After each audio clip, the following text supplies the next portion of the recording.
Hello, everyone. Welcome to very interesting panel of science diplomacy to build trust among nations. So my name is Dr. Shabana Khan, and I'm a GYA alumni. And I welcome you all on behalf of Global Young Academy and Working Group on Science Diplomacy in South Asia. So I really want to congratulate Almus and Anindita, who are here from the working group. And thank you for organizing such a wonderful and beautiful this workshop. So today we have some of the highly renowned experts in the field who will be speaking about various opportunities that we have in terms of building trust in science through science diplomacy. And also what are the career opportunities available for the young scientist in this domain. So our very first speaker is Dr. Peter McGrath. So he's the coordinator of Inter-Academy Partnerships since 2013. He is currently overseeing the Triste Office of IAP Secretariat, IAP Health and IAP Science, and acting as a liaison person for IAP Science Education Program and IAP Biosecurity Working Group. He is also the coordinator for TAWAS Science and Diplomacy Initiative, where he is representing Aid for EU Horizon 2020 funded project. So I welcome you, Peter. And Peter will be speaking on science diplomacy for building trust among nations. And I think that is an important need at this time of COVID crisis. So we are very much looking forward to your talk, Peter. And you have 15 minutes, and we would request if you can spare a few minutes for question answer. So welcome. Okay, thank you, Shabana. Let me share my screen and get started straight away. Yeah.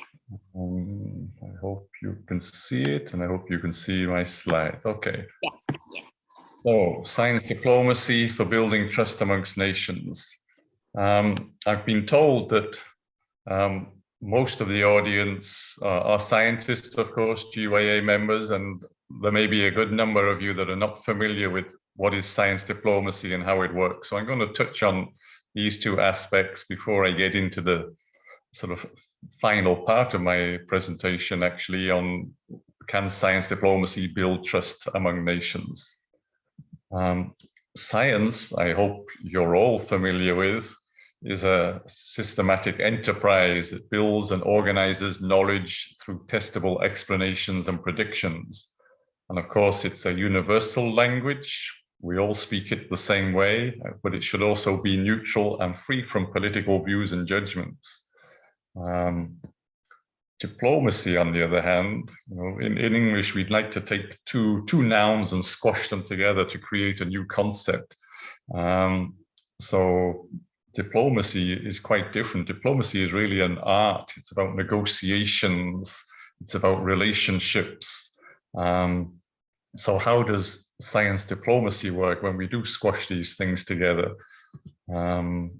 Because they are really quite different. This is a Canadian diplomat, Darrell Copeland, sort of tried to sort of map out the differences between diplomacy and science, and you can see some of the ideas here, that diplomacy is about stability and balancing power, whereas science is about change, moving forward, and unleashing power even.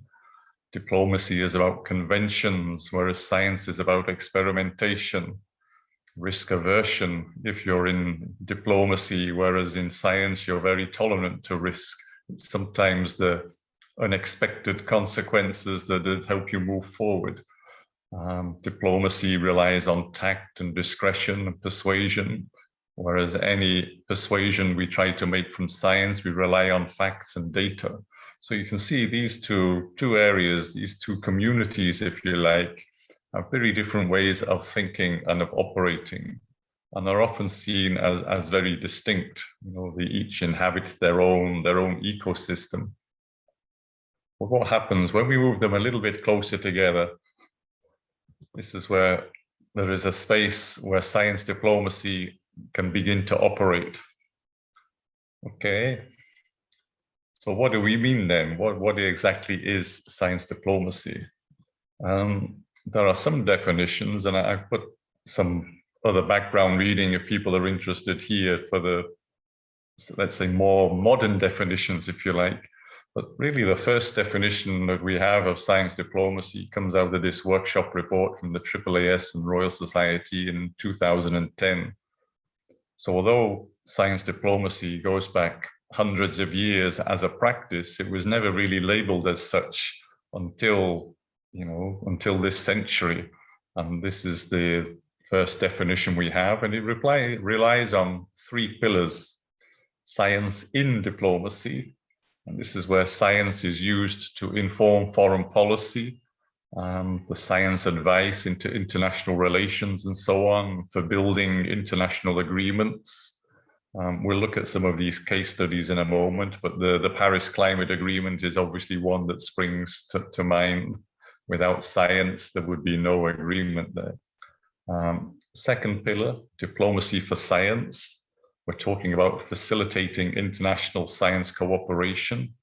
This might be where nations come together deliberately to work together, maybe to fund a big structure that no country can afford to build on its own. So they need a consortium of countries working together. And then science for diplomacy. And this is where countries are seeking to either strengthen relations or even to sort of start building relations where they've been a little bit touchy or patchy over recent years. Science, because it is this neutral language, this universal language, can be used as sort of easy first steps, if you like, to start rebuilding trust and understanding between two nations. So that's where science can really help start a diplomatic process, keep dialogues going, even when the politicians, the diplomats, might not be talking to each other so readily. So let's look at a couple of case studies of each of these so that you sort of grasp the concepts, if you like. Well, first, why do we need science diplomacy? And I talked about that space in between the scientific arena and the diplomatic arena. And this is very real when it comes to global commons. These are areas beyond national jurisdictions. So nobody manages these things, if you like, unless they are managed together. So, and these include the high seas, outer space, and of course, Antarctica. There is an Antarctic Treaty, which says that we shouldn't exploit the resources of Antarctica, but we can do science there and sort of help understand the environment. Then there are transboundary or shared resources. There are river basins and aquifers, forest, migrating species, populations of species that span borders. All these things need sort of agreement and understanding on how they're best managed. And then there's two items here. I've talked about building partnerships through treaties and shared infrastructures, and improving international relations when science is considered the easy option. So science diplomacy it's a bit like an amoeba. It has lots of shapes and can change shape as the processes move. But it's, I think, an essential part of our modern society. Okay, so let's look at some of the case studies. First of all, the science in diplomacy. This is where science is used, as I mentioned, for example, in building international agreements. And you can see there's been an almost exponential rise in these agreements since the World War II. And these are just the environmental ones, but there are others as well. More recently, 2015, the Paris Climate Agreement. But according to Kofi Annan, the former UN Secretary General, he was talking a while ago, he reckons the single most successful international agreement to date was the 1987 Montreal Protocol that aimed to limit or reduce the CFC gases going into the atmosphere that were responsible for thinning the ozone layer, creating the ozone hole above the Antarctic. So, and this is still in effect, and still, the ozone layer is beginning to recover, and we all feel better for it. And of course, all the sustainable development goals, pretty much all of them have science underlying the efforts to achieve the targets of these goals, which, the mantra is that we should leave no one behind, no matter how poor, no matter which country, we're all in this together. So there's a strong element of science diplomacy underlining the agreement of the SDGs.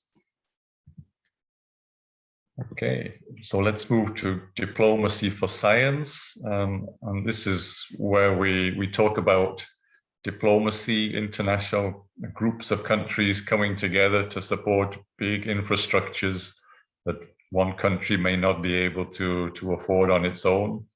CERN is the classic example that we use, 22 member states, most of them in Europe. Of course, it's responsible for the infrastructure in Geneva in Switzerland, and most recently the Large Hadron Collider that I'm sure you've seen in the news with the discovery of the God particle and these things.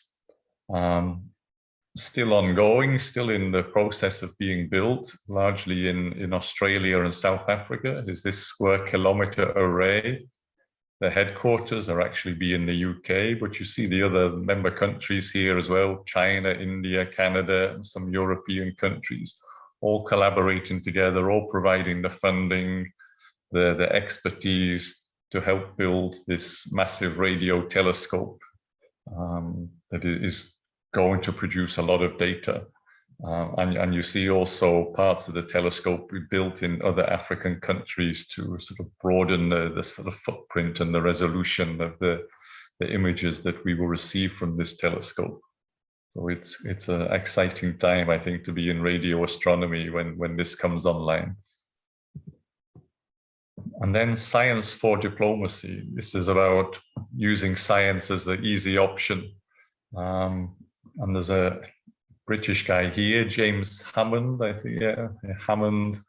He's a volcanologist, and he wanted to understand this volcano, Mount Pektu, is very active. It's on the border of China and North Korea.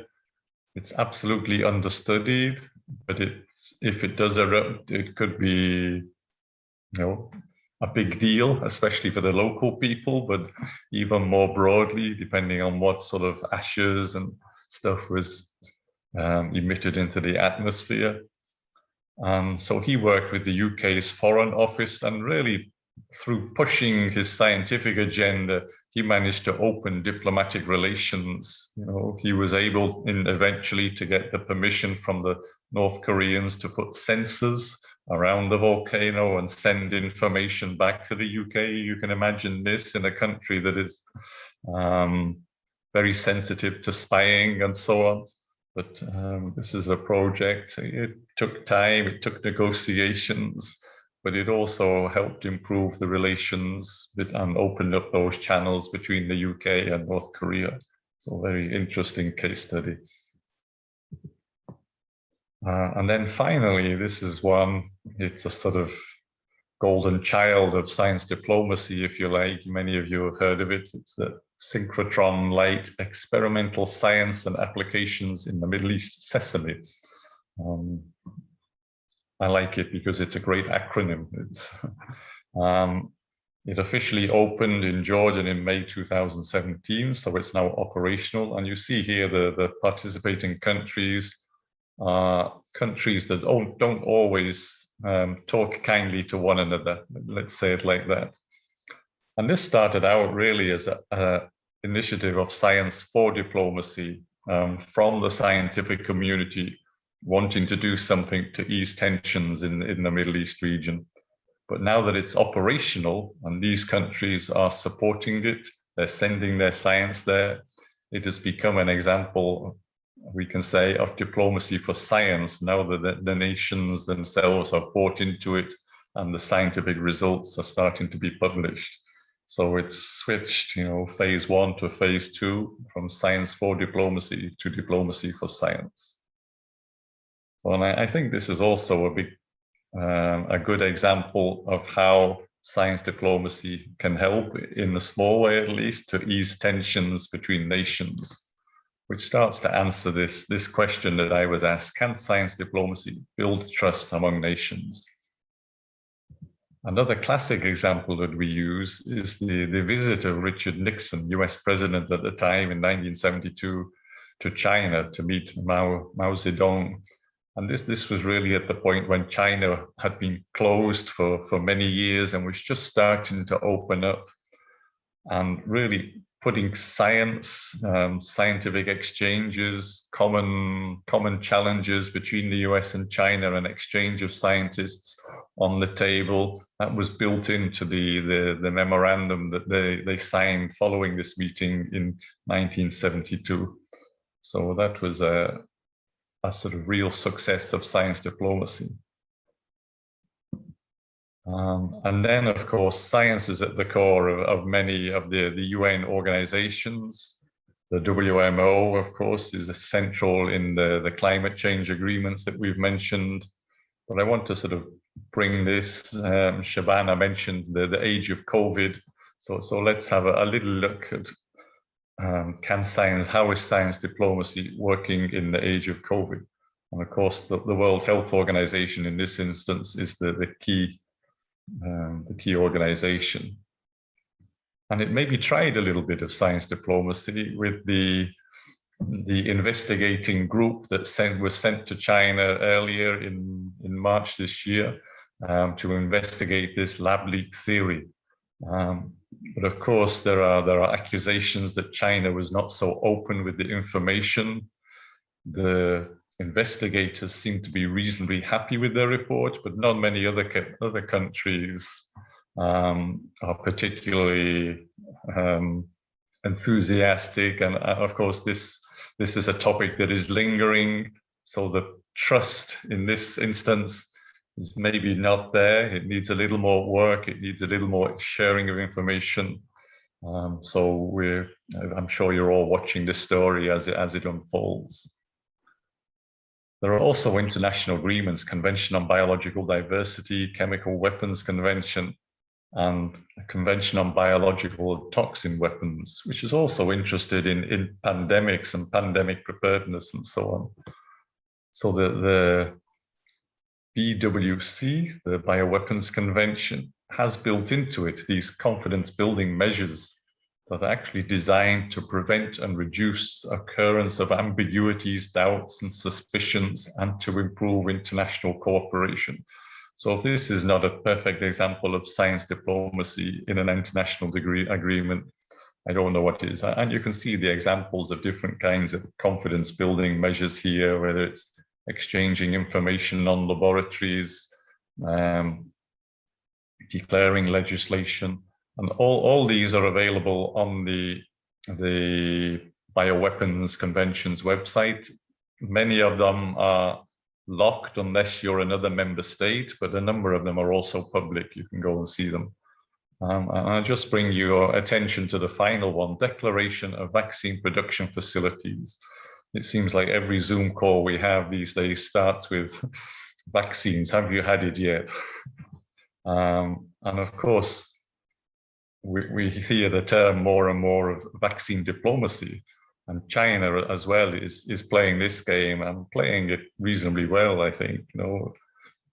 Whereas a lot of the vaccines coming out of Europe and the USA have been sort of held. We talk about vaccine apartheid as well, where these nations are vaccinating their own populations first. China has really sort of reached out to other countries in the South, offered its vaccine, offered its technologies, and it is really sort of using that vaccine to generate influence in those regions. So another example of science for diplomacy. It's bang up to date in the world we see around us today. So finally, to answer the question, can science diplomacy build trust among nations? I believe, yes, it can. I hope I showed you a couple of examples. But it can also not work. It can also backfire, maybe. And this is because science and science diplomacy is really only a part of the big picture in international relations. So it has its role to play. It's not always a big role, but we hope also with young scientists such as you guys, it can play an increasing role in the future. So let me leave it there. I'm open to questions. I've left an open question on the table. And thank you, Shabana. Back to you. Yeah, thank you, Peter. It was such an interesting presentation. And since we don't have enough time, we can take only one question. Does anyone has a burning question right now?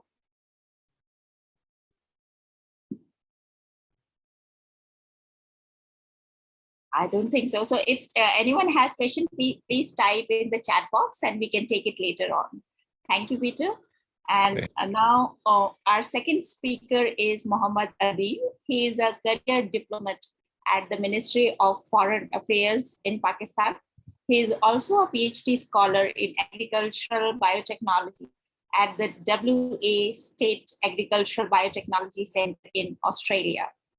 So Adil will be speaking on career opportunities in science diplomacy. Adil, are you there? Yes, I'm here. Yeah. So over to you. You have another 15 minutes, but we would request you if you can complete early so that we can take one or two questions. So good morning, afternoon, based on which time zone you're on. First of all, a word of thanks to the working group on science diplomacy. Almas and the others, they're doing a remarkable job in creating synergies for science diplomacy capacity building capabilities. So I'll give you a very quick presentation on how the careers in science diplomacy and science policy are evolving. I think Peter's presentation provided me an excellent segue on now that you've understood how science diplomacy is classified and practiced across the world. So what are the exact careers? So from a professional point of view, I'm both a scientist and a diplomat by training. So I'm in a position to say on how, the roles are evolving. So I'll start off by talking about the science policy interactions. So as you can see that in the modern world, there's a lot of discussion on interdisciplinary or interdisciplinary approaches. So it's a function of how different areas can come together. Science policy is one of those areas. So while we are doing a research, when we are talking about epistemologies on how the creation of knowledge is being evolved, so we've got two spectrums. On one side, we've got knowledge actors such as scientists, researchers, policy innovators that are bringing together new forms of knowledge. The scientific method, as Peter talked about earlier, that science is a universal language. That is the scientific method and how science is practiced. There's a remarkable level of consistency across the world. Then how it is creating a knowledge economy, it's through the intellectual property. What are the forms of it? It's through the scientific infrastructure, like the Large Hadron Collider, Square Kilometer Array, so on and so forth. Scientists, by virtue of practicing their profession, they have epistemic authority. This means that they are experts in this area, and their expertise provides them a certain space in the society to talk about certain matters. And then there are institutions that are honing or developing the creation of scientific knowledge. On the other side, which is a slightly gray area, there are policy actors, which include government and policy institutions, then networks through which different policy advice can trickle down towards the policymakers, policy-making institutions, which include the government, the lawmaking institutions, the judiciary, ideas on what form of philosophy that we want to pursue. Do we want to pursue a more liberal approach, a moderate, or a conservative? What are the events? COVID is a great example on how it has shaped the science policy intersection, and then socioeconomic context. There's a lot of discussion on how the use of science diplomacy can play an important role in attaining sustainable development goals, and that is tied to socioeconomic development. So getting right down into the thick of the matter, what are the career trajectories for early career researchers? So early career researchers are in a very interesting position by virtue of where they are in the position of their careers. So it's a position where you want to, progress forward, want to take a leap into different areas. There's always the possibility of continuing yourself within the domain of research. But if you're interested in pivoting towards science policy or diplomacy or any area that involves some level of policy interaction, the early career stage is one way to go about it. So very broadly speaking, it can be classified into three important distinctions. First is at the level of advocacy. So while doing your undergrad or pursuing even a postgrad, many universities or research consortiums across the world have their own policy networks and union. So the US Science Policy Network is a great example. The Canadian Science Policy Network. So universities are evolving their science policy network. So most of them, they're undergrad and postgrad research association, where they discuss and debate how capacity building related to science diplomacy and policy can take place. Science communication is a great example on how you can pivot towards that, transition towards science diplomacy. Some countries now even offer a proper degree in science communication, even a master's in science communication. Then think tanks, obviously, they shape a lot of narrative on why it is important for scientists to, engage with policymakers and vice versa. So that's the advocacy part. So from an early career researcher's perspective, you start off with advocacy and then pivot towards institutional role in either academia, the industry, or governance structures. With regards to academia, there are proper science policy and diplomacy centers. For example, the American Association for Advancement of Sciences in the US, the Fletcher School of Law and Diplomacy as a center on science diplomacy. Many universities across the world, knowledge centers, they are creating dedicated centers. Then, for the purposes of research and data gathering, there's an increase in the number of publications that look at the science policy and diplomacy aspect. The AAAS has a dedicated scientific publication by the name of Science and Diplomacy. Then the creation of fellowships. So science policy fellowships are actually offered by a number of countries where researchers can pivot towards actual institutional roles. So you get to work with policymakers, for example, within the US Science Policy Fellowship Program, you get to work in the White House, interact with who's making policy and actually understand the process and lend some scientific advice. National academies are one important vehicle for providing, opportunities for early career researchers. For example, National Academies of Science, NASM, within US, and so on and so forth. The process of commercialization itself. Another important trend during the last few years is the creation of incubation centers within universities, pursuing entrepreneurship. That has got a very significant science policy dimension attached to it. How do you take your creation forward? So even, for example, if you look at international conventions, there is discussion on how your science can be commercialized, like in the WTO. If you talk about biotech in consideration, is the Cartagena Protocol, the Biological Weapons Convention. So those are important consideration. Doing research and how it basically reaches to the consumer. What are the risk considerations? That aspect. Policy research, obviously, that is also linked strongly to commercialization, and then professional societies. So that deals with the institutional roles in academia. And gradually this is merging with institutional roles in industry and government. So within the government, science diplomats, by virtue of their profession, they can actively work in the domain of science diplomacy like I am. So by virtue of that role, you get to negotiate treaties that have a strong scientific component. For example, the law of the sea has a very strong scientific component. The International Panel on Climate Change, the treaties related to disarmament, they all have very active scientific input. So the diplomats have to work with scientists on developing how new technologies and new norms are being evolved. So it's an important crosstalk, and that this provides both the scientist and the diplomat with an institutional role. Then there are exact S&T roles. For example, countries appoint science attaches to their embassies and consulates. That's a professional role. Intergovernmental organization, for example, the GIA, GYA, and within Asia, there's COMSTEC, which is the OIC Standing Committee on Science and Technology, COMSATS, which is the Commission on South-South Cooperation. So those intergovernmental organizations are actual interfaces of science diplomacy and how scientists and policymakers can work together for a regional scientific cooperation. Then regulatory organizations. So these are organizations that approve how scientific inventions get to the market. For example, approving varieties that have been modified using biotechnology, approving different supply chain based requirements. Then science advice bodies. The International Science Council within the United Nations has got the International Network for Government Science Advice and the Foreign Ministry Science and Technology Advice Network. So these are institutional roles that have evolved remarkably during the last decade or so. Then obviously journalism, science journalism is rapidly evolving. We see STEM popularization as a great area that is coming forward as scientists, are using social media effectively to talk about how their inventions are changing lives. Okay, so over here, I want to share like how do you basically pivot yourself into that roles, absorb into that role. You can basically evolve your own career planning template if you want to work within the science policy space. So while you're pursuing your undergrad, your postgrad, or any area of research, you will obviously have a core academic discipline that you're working in, and then by virtue of a basic research, you can identify what are the key government international governance structures that are related to your research. So if I'm working on any science, then obviously the UN has got some level or a basic treaty that debates how that technology is utilized by member states.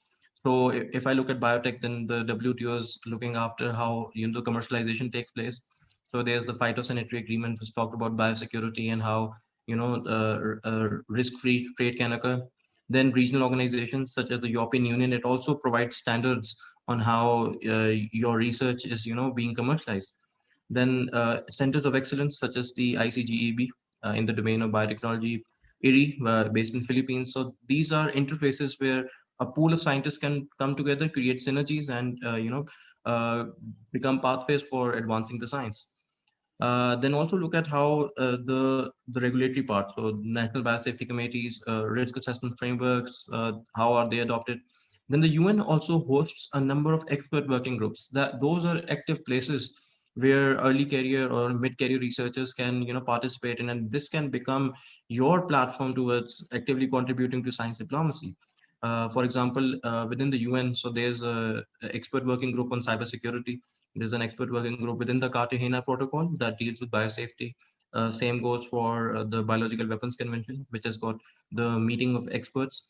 So there are active places of engagement. Then you will also have to look at how key legislations are evolving. So with regards to biotech, there's, as I've talked about, so there's a number of treaties. So the Convention on Biodiversity, then sanitary and phytosanitary measures within the WTO, Biological Weapons Convention, then the International Plant Protection Convention. And then obviously, what are the commercial landscape? What are the companies? Because these companies work closely with governments and other stakeholders to create norms on how science is adopted. So this can serve as a template on how you basically move towards a science diplomacy pathway. So this template, it's evolved based on, so one organization that's working on such templates is the Fast Track Impact. So if you visit their website, you can see it at different templates on how do you basically create a better impact through your research. So that's a good resource for developing science diplomacy. And this is an example of one of their templates, the stakeholder analysis. So this can basically educate you on your own on who is working in what domain and contributing directly to your research. So these are other key resources. I'll make sure that this presentation is shared. So using these resources, you can develop your own expertise in areas on science diplomacy. So the European Science Diplomacy Cluster has done a remarkable job in capacity building and training. Now it has merged itself into the EU Science Diplomacy Alliance. So the S4D4C, the Insight project, and they have done a remarkable job in creating resources. Then I talked about INCSA earlier. So they also frequently offer grant programs, research fellowships that you can utilize to add a science policy component to your research. Then at the end of the day, all of this discussion is about evolving yourself from a pure researcher to a policy entrepreneur. My pitch is that we'll keep on doing research in our labs and promoting science, but unless until we become policy entrepreneurs, it will always have certain restrictions because technology outpaces regulations. So there's an institutional drift, and discussions get, or diplomacy gets, it gets reduced.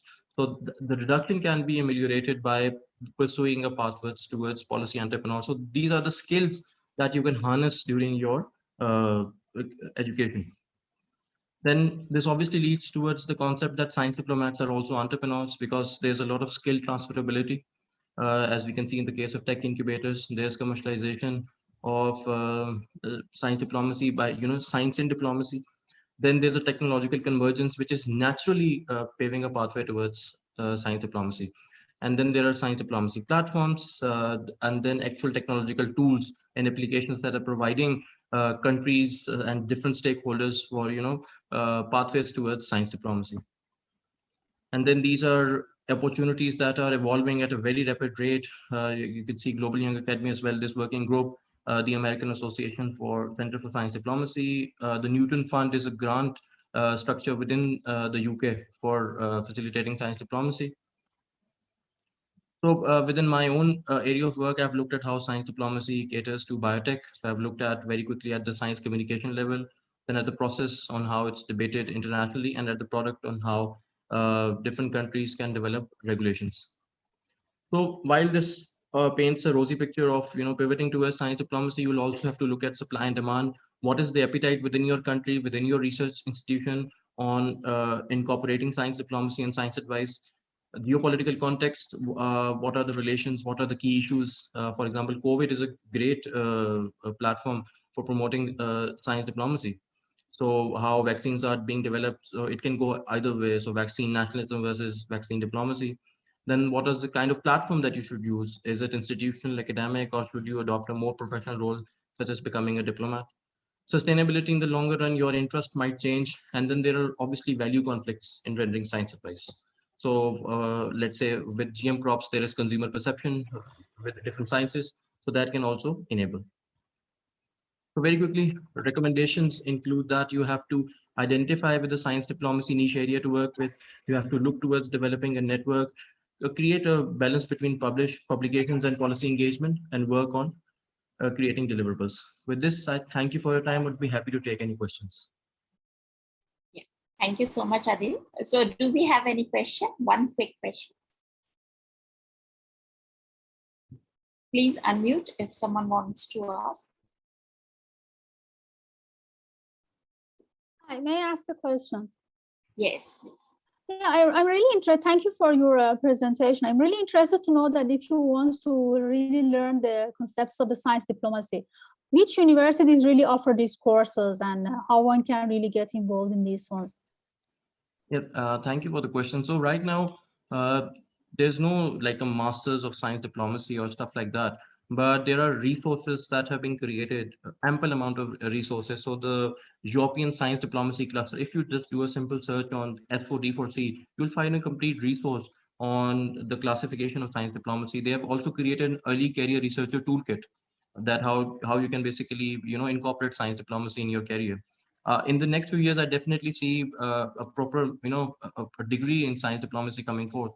But the Fletcher School of Law and Diplomacy is a great example. They've got a dedicated center where during your Masters of Law and Diplomacy, you can do research in the domain of science diplomacy. It's still nascent, but there are resources. Thank you. So before moving forward, I just want to announce that this session might be extended for another 10-15 minutes. So those who have planned, so we would just want to inform you so that you can be here.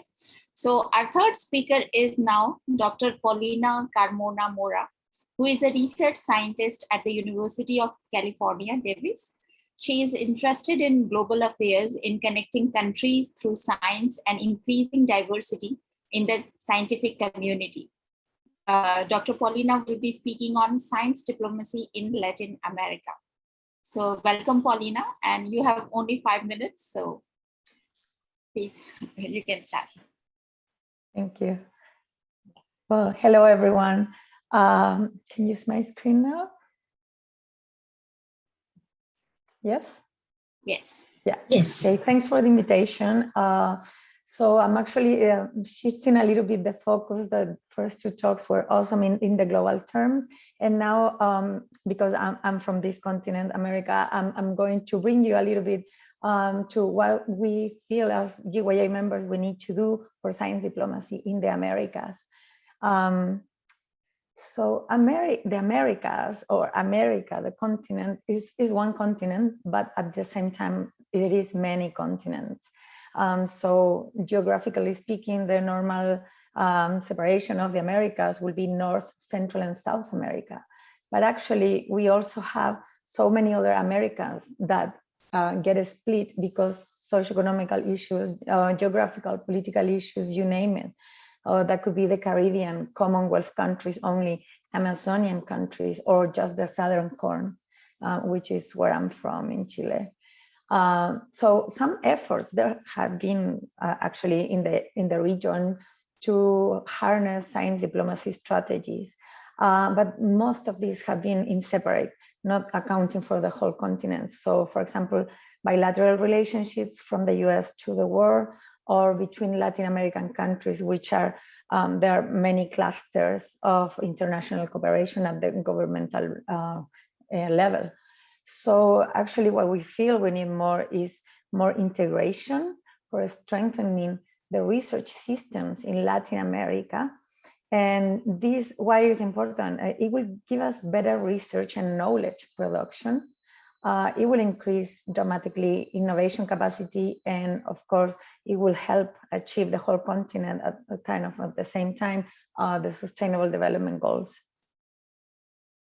So recently, a group of researchers from the Global State of Young Scientists in Latin America and the Caribbean, GLOSSIS-LAC working group, we published an opinion piece that you can find here. And it's about a call to action. So how supporting Latin American early career researchers can help in achieving sustainable development in the region. So here we lay down all the issues early career researchers in Latin America, or ECRs LAC, face. How can ECR organizations can have a role in the ways forward to solve these challenges? How can science diplomacy help with solutions for these challenges, and why is this important? And the first thing is like the issues that early career researchers face in Latin America. We understand them very little, and this particular project from the GYA will actually tackle that fundamental gap in knowledge that we have, that it will be useful for science policy and science diplomacy.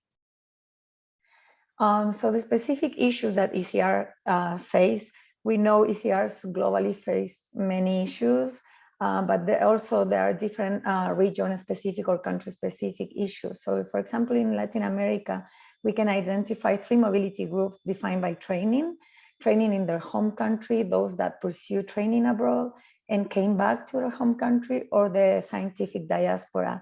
So this would also tell us how we can integrate these different mobility groups to achieve science diplomacy strategies.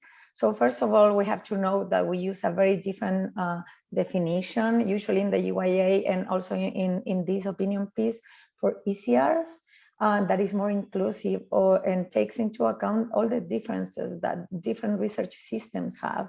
So for example, the biggest one is age. So our cutoff will be approximately 45 years old, scientists or researchers that are on tenure, so in a soft money position or under a temporal contract position, and usually those that had less than 10 years from the day they got their PhD. And the main issues in the Latin American system come from the research systems themselves, location bias, bias because some scientists are in the global south, funding issues, of course, gender bias that is very strong in some countries, job insecurity and job precarity.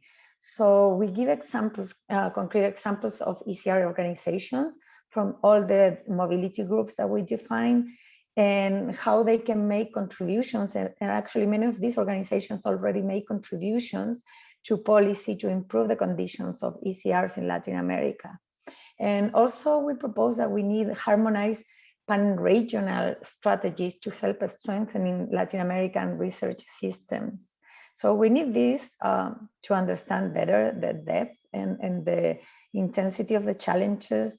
We need to have better repatriation and reinsertion strategies which not many countries have. We need a better connection with the diaspora so we can really harness the network of the new location for these scientists. And we need more international visibility for ECRs, which will increase dramatically the career opportunities they have. So we also need to foster new tools to have more intra-regional mobility, but also north-south mobility and south-north mobility. So we are proposing now a science diplomacy in the Americas incubator, which we want to take different tasks to support other GYA initiatives and to support other early career researchers in the Americas as a whole. So we plan to be young scientist ambassadors in this continent and supporting studies like what I mentioned before, glossy Slack or other GYA activities. Why? We have almost 50 members and alumni related to the Americas, either based here or from the Americas. So we want to understand the overall picture for science diplomacy in the America. Some preliminary research I did myself tells me that not many embassies are really even familiar with the term, which is not a good start, and which means there is a lot of work to do. We want to focus also in less visible countries. For sure, we have different development of research systems in Latin America. So some countries have a stronger system. And of course, they have more mobility and more international partnerships. So we want to focus in smaller countries or those that are less visible in science. So we can promote more openness to novel partnerships, for example, opening interest from the North to have partnerships with them. We want to also support the creation of national young academies in the Americas and support capacity building. So we aim to lower barriers for Latin America to connect with Northern American countries. We want to seek to connect scientists from less developed countries in Latin America with North America, so we can provide them a connection, and then they can have more opportunities for training.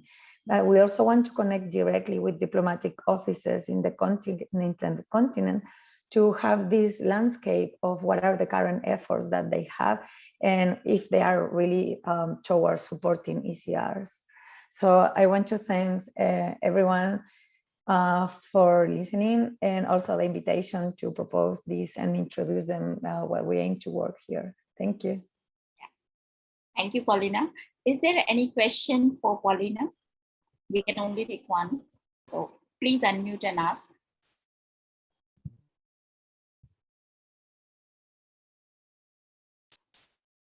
So right now we don't have, so we will get back to you, Paulina, after this. So now we have our fourth speaker. He's a research director at the Intergovernmental Organization Middle East Desalinization Research Center in Oman. He is also the GYA alumni. Dr. Jawad will be speaking on science diplomacy initiatives in the MENA region. So welcome, Jawad. Are you here? Yeah. Yes, good morning, everyone. Thank you very much, Shabana. I'm very happy to reconnect with my GYA colleagues. I hope the kids will not make much noise. Thank you very much. So I will talk about science diplomacy in the MENA region. So I will just want to correct, I'm not now the director of the Middle East Desalination Research Center. I mean, I left them by December, so now I'm back to France. So, but still connected to the world of science diplomacy. So the MENA region, as you know, face a lot of challenges. So economic, political, social, security challenges. And as you know, science, as already mentioned by my colleagues, and in particular Peter, that science cannot solve the many political, security, economic problems in the MENA region that face today. I mean, science alone cannot do that. However, science diplomacy has an important role to play in addressing the health, environmental, energy, water, and food challenges that contribute to regional instability, what could be a source of crisis. These are shared problems that transcend national borders, as you know, and solving them will require collaboration, scientific collaboration. In turn, encouraging scientific collaboration among MENA countries can reinforce their diplomatic ties and build a base of scientific expertise and resources, enabling the incorporation of science into regional decision-making to address those problems. So several notable endeavors illustrate the potential of science diplomacy in the MENA region.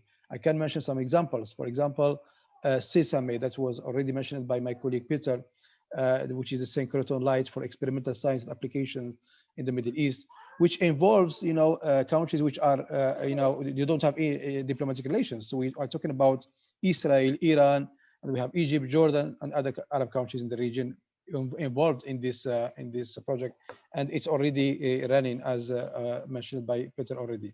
We can mention also the Inter-Academy Partnership, IAP, which is a global network of national science academies, which includes Egypt, Morocco, Sudan, Jordan, and has an objective to build capacity in the sciences and provide scientific evidence to inform national and international policy making. Also, another example is the Regional Center for Renewable Energy and Energy Efficiency, RECRE, which is based in Cairo in Egypt, which has a diplomatic status and has as objective to enable and increase the adoption of renewable energy and energy efficiency practices across the Arab countries.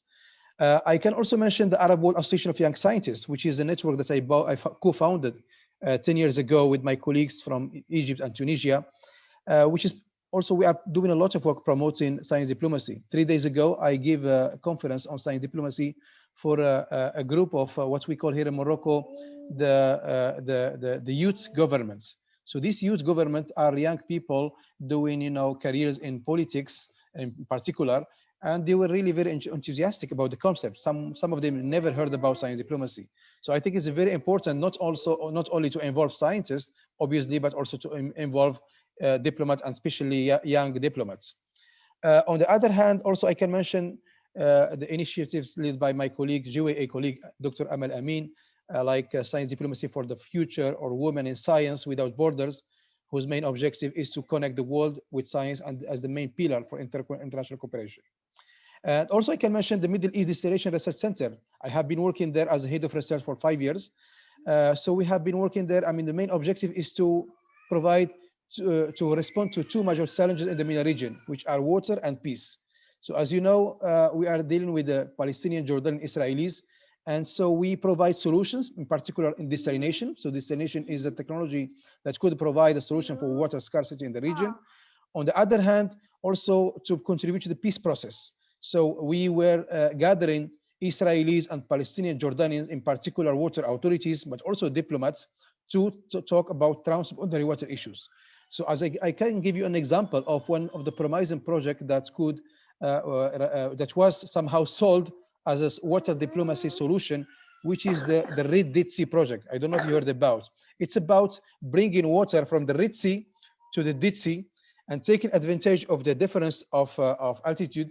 So with this energy, so we power a desalination plant to produce around 50 million cubic meter per year for Jordan, 30 millions will go for Israel, and 10 million cubic meter will be given to the Palestinians from the other side, from the Israelis. So this is a very promising project. World Bank did a lot of feasibility studies about this. It's still not, unfortunately, yet ongoing, because still some issues, with some reserve from the Israeli side. The Jordanians are willing to develop this project because, as you know, Jordan is one of the most scarcest water countries in the world. So this is just an example of water diplomacy example. So also, all of you heard about the ongoing conflict between Egyptian and Ethiopian, also Sudanese. So the dam, the Renaissance Dam, that is going, already built by the Ethiopians, and now it's a question about to fill in the dam. So it's obviously a very problematic issue, because the Egyptians are afraid that obviously they will get less and less water from the Nile. So the water diplomacy could really help in solving the problem, or making a win-win deal between the countries of the Nile basin. We can, I think, take advantage or learn from other success stories, for example, in Latin America, from the dam between Brazil, Paraguay, Argentina, or from the Senegal basin, where the countries of the basin could agree, using the water diplomacy tools, agree on sharing the resources, not only water, but also the energy, the hydropower energy generated by the dam, and also scientific cooperation, sharing data and sharing scientific teams to help each other, in finding a win-win deal. Also, I can mention now, we talked about water diplomacy, but also we talk about climate diplomacy. 2 years ago, before Corona, I organized the first MENA Climate Diplomacy Academy in Berlin in collaboration with the Konrad Adenauer Stiftung, which is a German foundation. They have a regional program called REMENA, which is a regional program on energy security and climate change. So I gathered 25 people from different MENA countries in Berlin, and we talked about climate diplomacy. Especially, we highlighted the Paris agreements, how the 193 countries of the world signed the Paris Agreement. I think this is one of the most successful examples of science diplomacy, and how we can, defend, the Paris Agreement's commitments, how we can help each country to commit to the Paris Agreement. Each country committed to, but still there is a lot of, effort to be done in order to reach this 1.5 degrees Celsius increase by 2100. And also, I want to also to highlight again the vaccine diplomacy that was highlighted by Peter, or the use of vaccine supplies as a tool of soft power projection. So has entered into the political dictionary now. We are talking about vaccine diplomacy in a world where COVID-19 has been taken terrifying human and financial toll. As you know, vaccine supplies promise relief and interact with pre-existing politics and foreign policy priorities. China and Russia, as you know, have sought to improve their influence in the MENA region with a number of high-profile vaccine deals. This has drawn the air of beleaguered European Union, whose self-professed goal is to become a more geopolitical union, even while its domestic vaccination effort lags behind the US and the UK, for example. Amid the vaccine rollout in the MENA region, three trends can be observed: international vaccine diplomacy by Russia, China, and the European Union; regional vaccine diplomacy by the UAE, Morocco, Turkey, Egypt, and Israel; and the relationship between vaccine rollout and domestic politics. So the Russians and the Chinese use their vaccines to bolster relationship with allies, forge their new partnerships, and embrace Western countries for their lack of action. Therefore, they try to present themselves as the saviors of the developing world and the relevant powers in a changing world. So, for example, Sinopharm, the UAE, will set up a vaccine production facility in Abu Dhabi with a declared intention of becoming a regional trading hub for vaccines. For example, the Sinopharm vaccine that Egypt and the Seychelles received were provided via the UAE. Similarly, in Morocco, I think we have very good rhythm in vaccination. So Morocco plans to produce the Sinopharm vaccine locally after initial delivery from China, and hopes to develop into a vaccine distribution hub for the West Africa, where it has pursued intensive diplomatic and economic outreach activity over the past decade. So this is sort of also science diplomacy that Morocco trying also to use. As you know, Morocco has a political problem in the Sahara, which is the south of Morocco, and a lot of political issue about the Sahara. I mean, Morocco is seeking support of the African countries of the so Sahara as part of Morocco, and so this kind of science diplomacy, and we talk about vaccine diplomacy, is another tool to achieve economical, environmental, and social, and also political benefits. Finally, I will end here. I mean, science diplomacy among Arab countries or MENA countries will require cooperation. This is critically important. Many of the problems that scientists in the MENA region are trying to solve, like water, energy, health, agriculture, biodiversity, are shared problems. So, and that can best or only be solved through cross-border collaboration. When I talked about MEDREC, my former organization, we try to solve it as a model that could be applied everywhere in the world where we have a transboundary shared resources, for example, water or a forest or whatever other resources. So this model is about creating an organization which gather core parties, and then we have supporting countries that could probably fund the organization, to deliver research, capacity building activities, and so on. And we have some rules that make those countries collaborate, and make the best use of those shared resources. So this is, I think, an interesting model that could be solved as a model of science diplomacy organization. And finally, science diplomacy must be found on a strong culture of science among stakeholders. This can be only achieved in the MENA region, what I'm talking about, by building infrastructure, like the case of Sesame, for an improving capabilities of science communicators, media, scientists, and science and technology policy experts, among others. Several promising efforts hopefully are underway now to celebrate individual sciences and improve science communication.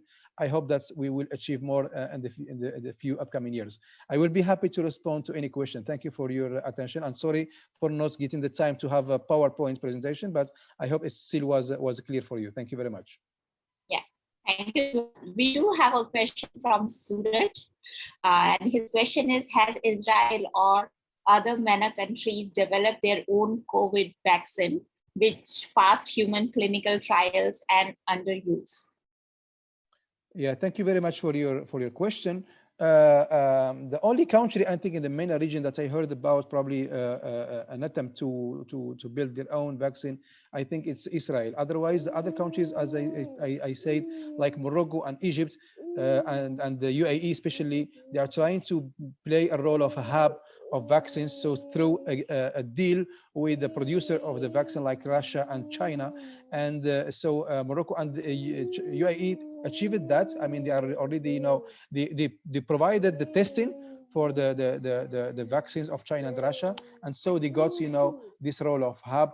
And now they are, you know, even the vaccination rate is a very, I mean, in Morocco now, we are already, I think, achieving like 10 million, if I'm not mistaken, of people vaccinated already, and which is a third of the population. And it's going really smoothly. And also we are helping other countries. For example, just 2 days ago, I heard that Morocco helped Mauritania to get a number of vaccines through, you know, Morocco took those vaccines to Mauritania from China. Yeah. So there is another related question. Which vaccine diplomacy are being played in South Caucasus countries? Yeah, unfortunately, I have no idea about the South Caucasus countries. So maybe someone from this region can respond to this question. Yeah, thank you. So now we have our final speaker, Dr. Anindita Bhadra, who is also the co-chair of Global Young Academy. Anindita, are you there? So Anindita is an associate professor and associate dean of international relations and outreach at Indian Institute of Science Education and Research in Kolkata.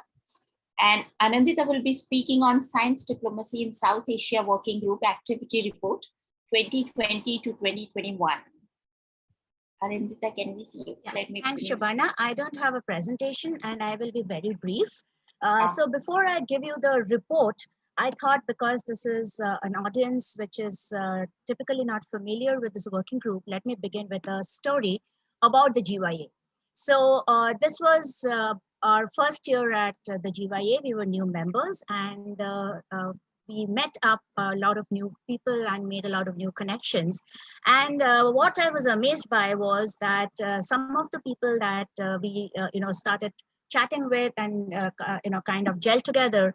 One was Almas, who was from Pakistan. One was Nova, who was from Bangladesh, and Munir, who was also from Bangladesh, and I was there from India.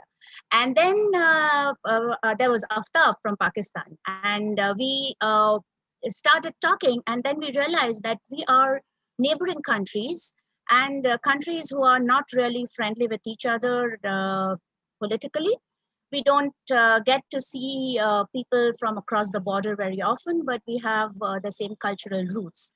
And this struck as something that the GYA can make possible, that, people across borders meet at the GYA and discuss ideas. And we were talking about many things, and we were realizing that, of course, our countries have similar social problems, economic problems, similar, questions that need scientific attention.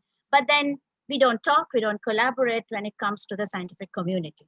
And then one day, Almas calls me and says, hey, you mentioned this in the GYA AGM. Why don't we start an incubator where we do exactly that, build scientific ties across borders. And that is how the science diplomacy in South Asia incubator started at the GYA and has now grown into a working group.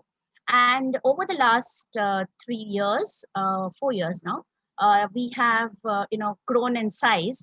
And I think last year was really kind of a a very productive year in spite of all the virtual meetings, or maybe because of the virtual meetings, we met each other more often, we engaged in more activities, and we ended up last year doing a very productive workshop in the region with about 100 participants from all the countries in the South Asian region. So we had participants from India, Pakistan, Sri Lanka, Nepal, Bangladesh, and this was like, you know, a lot of people coming together, discussing similar ideas, being exposed for the first time to concepts in science diplomacy. And these were all researchers from this region, many of whom have eventually become very interested in the concept of science diplomacy and are considering even, you know, taking it up as part of their careers.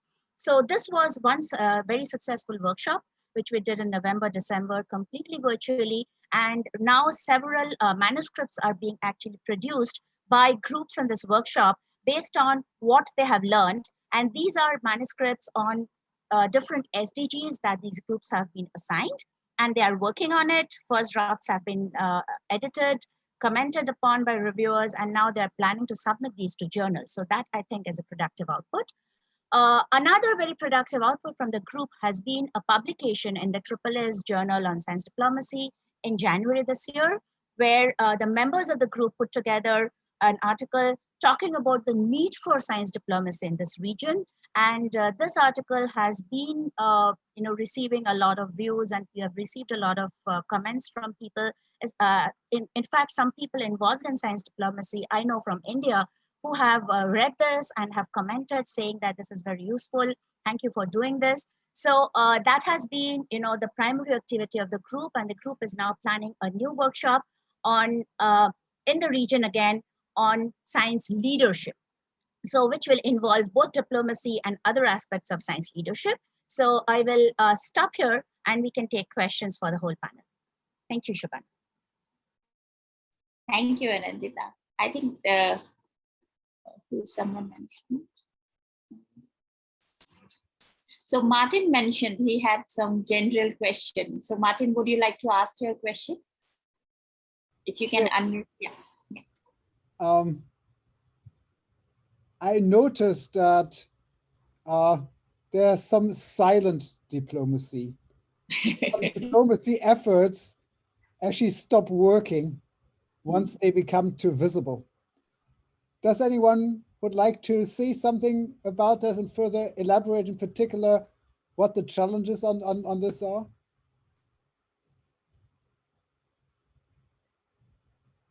If I can intervene, do you hear me, right? Yeah. So in my case, when I have been working at the Middle East Research Center, MEDREC, we have been gathering, as I said, Palestinian, Jordanian, Israelis. In general, we use we use a meeting that we don't really announce, because otherwise, you know, we don't succeed. You know, any noise in the media or whatever could really harm what we do. So in some of the work is being done silently. I think MEDREC, for example, is one of the very few initiatives that is still surviving from the peace process. As you know, now it's a very complex situation where we still had from time to time, you know, like the last crisis in Gaza between Israelis and Palestinians. So it's very important sometimes to choose the right tool. You know, sometimes it could be making noise. It's very important sometimes, and some other times, you know, it's very sensitive, and probably getting, you know, track to meeting or, you know, silent dialogue in silence is better. And I'm sure that also Egyptian and Ethiopian and the Sudanese, others in the Nile Basin are getting much more meeting than what we see in the media. So this is very important sometimes, you know, to achieve what we are looking for. If I could just add, Martin, this is potentially one area where science and diplomacy follow the same strategies. I mean, I'm sure if you're developing good new information in your lab, you don't go out, shout about it until actually the time is ready, you've got something concrete to say and you announce it to the public. But there's a lot of work goes on in the background before you get to that point. It's a very similar process. Great. So Martin, do you have any other question? No, I'm just smiling about the fact that we're actually putting some of our astronomical data out immediately. Some of it, but not all of it. Great. Any other question from the group for the panels? Yeah, I have a question from Anindita. I just wanted to know that are they going to have any plan to extend this idea of the science diplomacy for other regions of the members of the GYA or not? We had actually proposed that we could other members from other regions could either join us and we rename the group to just Science Diplomacy Working Group, or there could be regional incubators on science diplomacy, depending on how many people are interested. So when we started with science diplomacy in South Asia, but it does not need to remain science diplomacy in South Asia. Great. Any other question to the panel? May I ask a question from Paulina? Yes, please. Yes. I'm really interested to know that how much percent of the countries in the North, in Americas, they have the national young academies, and then how they collaborate with each other to make the connections, and what's the goal to reach in which level in future to have the national young academies in these countries? Mm-hmm. So for what I know, there are very few countries actually that have national academies in the Americas as with that name. For example, the Chilean one is being established. It is in the statutes part as a national young academy, but there are national academies in the US of either voices for science and medicine. I think they're in Brazil, if I remember well. The newest addition is the Argentinian one. So I think that is kind of what I can remember right now on top of my head for your first question. For the second question, what we want to achieve in having more young academies in the region? That was your question? Yeah. So I think we can support their efforts like nationally. For example, the first one that is one of the milestones at the GYA is capacity building science leadership, but we need to tackle this regionally. So even though we want to do, for example, in the future, maybe we can have a working group for science diplomacy in full, and maybe this incubator in the Americas, it could be a pilot to validate a model that we can apply to other regions. But we have to recognize that, for example, science leadership workshops can be tailored to the specific issues of ECRs in a region. So for example, we have the first one, language. In this region, we have different languages, like French, Portuguese, Spanish, English.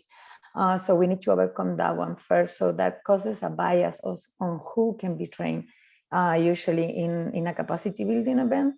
Another thing will be access to opportunities, because for what I see, for being a scientist from South America coming to the US, there is a lot of lack of cultural humility in at least some parts of the United States and maybe some parts of Canada as well as the kind of more bigger research systems in the continent.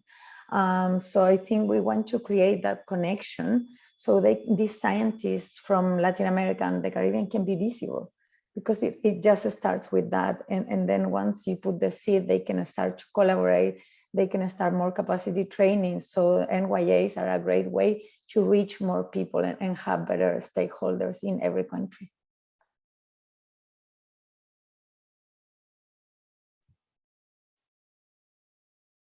Yeah. Anindita, would you like to add to that something? No, I was going to ask a question to Peter. Yes. So, Peter, when we have two countries which are literally at war with each other, is it even possible to have science diplomacy for bigger issues like vaccines and climate change between such countries? I'm not sure if you say literally at war. I don't know, but let's go back to, I mean, America and Cuba, that for a long time had absolutely no diplomatic relations. There's embargoes on trade and travel and all sorts of things, but yet the scientific communities were able to reach out, undertake joint projects. I mean, there's a lot of common interests in, let's say, hurricane predictions, weather patterns, fisheries, all these things. So the scientists were collaborating, usually through non-governmental bodies. The AAAS was very active. It's independent from the government itself, but there were ways that, you know, scientific collaboration can continue even when relations are very, very strained and almost impossible for the governments to speak together. And of course, it was when Obama tried to reopen again, which he did until Trump closed it down once more. It was organizations like AAAS and using those links that had been developed informally over the years that were sort of the beginning of the conduits for the official relationships. So I think the answer is yes, things can happen. If I can add to this, I mean, for example, between Palestinians and Israelis, especially the war in Gaza, so there are some necessities like, for example, water and energy in Gaza, which requires necessarily, you know, some sort of collaboration from Israel, because, you know, they cannot get any water and electricity without, you know, Israelis. So some sort of science diplomacy through, you know, when you build desalination plants. And I know there are some project or some people proposing some good solutions for Gaza for water, like, for example, offshore desalination plants, which can provide water for Gaza. And this somehow Israelis are involved as well. Some, you know, they see some things that's going on. There is a day-by-day management. So you cannot, regardless the war is going on between, you know, people, or, you know, there are some things that you need to manage day by day. And science intervene in water solutions, intervene in electricity or energy solutions.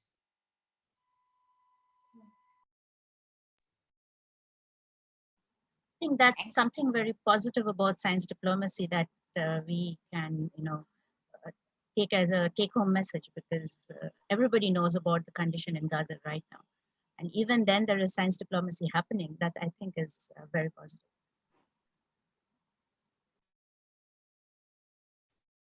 Awesome. Any other question to the panel?